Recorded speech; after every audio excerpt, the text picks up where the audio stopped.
Anybody who has ever created a website with more than one page knows what a pain it can be to update.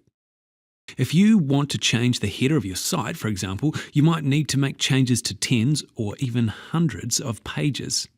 A long and arduous process.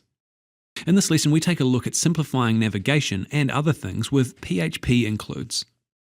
What are PHP Includes? A PHP include is a way of including one PHP file inside another PHP file.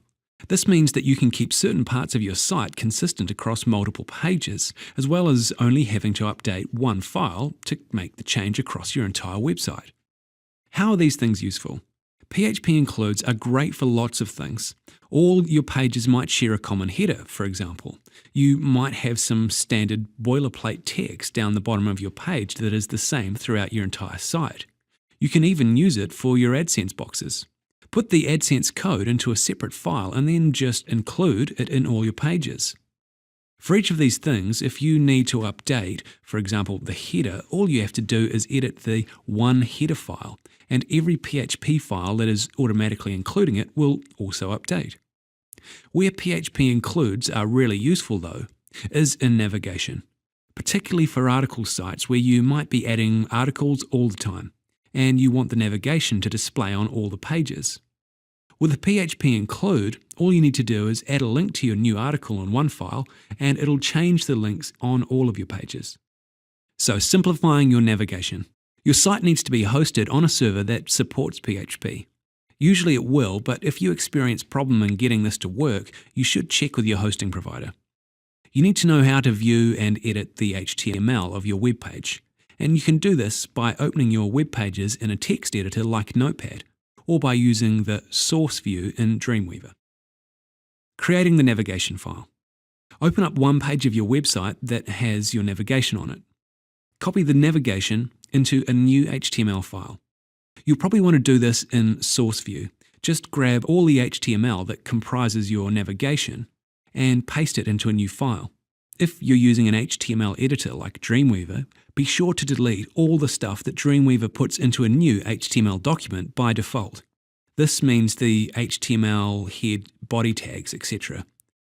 i.e., you want a completely blank page before you paste your navigation in. If you've got multiple levels to your website, lots of things in different directories, then make sure that the paths you're using in your links are relevant to the current directory of your page.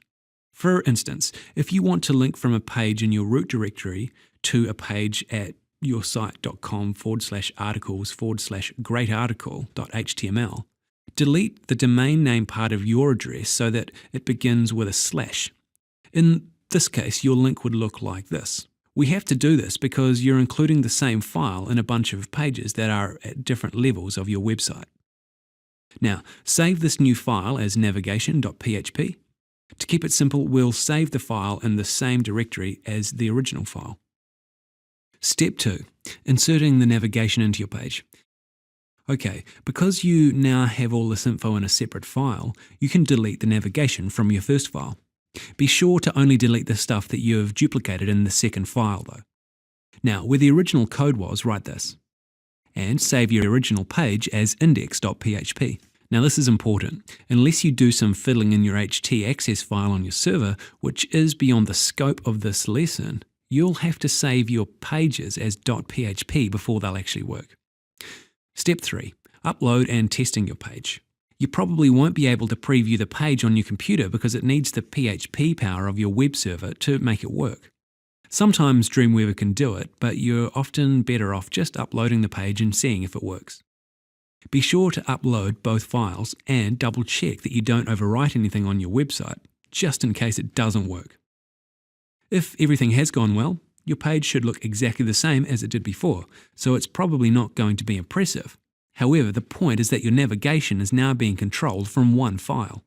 Step 4. Inserting the include into all your other pages. Now you can go through and delete the navigation from your other pages and insert the PHP code in its place. The only tricky thing here is that you may need to change the path pointing to the include file depending on where you're trying to insert the include. For instance, our first page used this bit of PHP to insert the include. And that assumes that the include file is in the same folder as the file you are working on. If the include is in another folder, you might need to do something like this. You can't just use our friend the backslash to say, go to the top of the site and start looking from there, because it doesn't work with PHP. You'll either get some ugly error messages or the navigation just won't appear in the page. You need to make all your paths relative to the document you're in and use a bunch of dots and slashes to say things like go up one directory, then another, then down into the includes folder, etc. Step 5. Include away. Remember that this isn't just for use with navigation. You can create includes for your footer links, your header images, or anything you use often on lots of pages.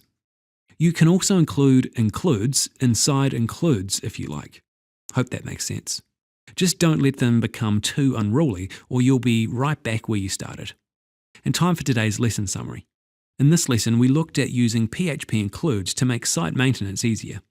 The 5 steps we looked at for using PHP Includes were creating the navigation file, inserting the navigation into your page, uploading and testing the page, insert the include into other relevant pages, and using includes wherever you need. And thanks for watching. That's all we've got time for today. We'll see you again soon. Bye for now.